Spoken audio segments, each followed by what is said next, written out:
At a certain point, Todd and everybody decided, hey, they want to make a multiplayer Fallout game.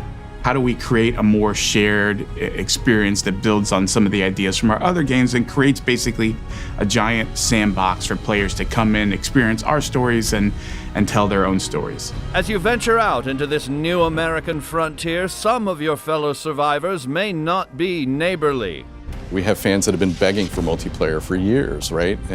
But there are other fans that just love their single-player Fallout. They like to do things different. You have to push yourself and say, out of your comfort zone and say, hey, we think there's something here. We're going to go at it and do our best. And this was a case where I think, we kind of needed our players to help us along the way. When I look at the 76 community, I feel especially grateful to them. They stuck with us. Even though it had a rough launch, there were a lot of people playing it saying, no, I think there's something here, keep at it. When we first ventured out after launch, there were no other characters. There were no other than players. There were no NPCs. And the story was really just kind of going through and putting together pieces and understanding what happened. And there was this horrible scorch plague that had hit. And then, because it's a live service game, we keep layering on and adding more stories. So then Wastelanders comes out and we add more. People show up. They're coming back to Appalachia because now they realize this place is pretty awesome. It's not the hellscape that everything else is around.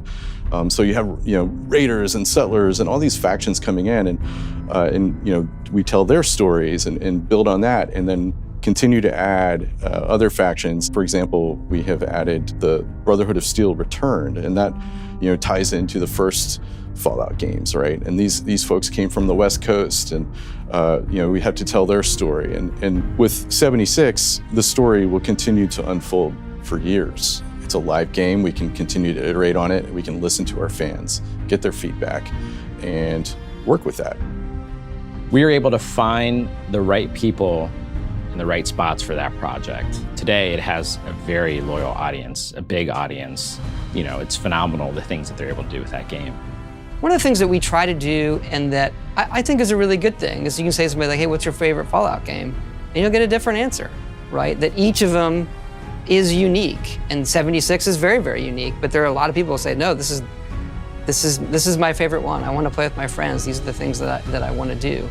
And having that ongoing connection with your audience, every week, day to day, does change in a positive way how your studio thinks about games, as opposed to putting out a game and then going away for 3 or 4 years and then showing it. So it's a much more active kind of development process.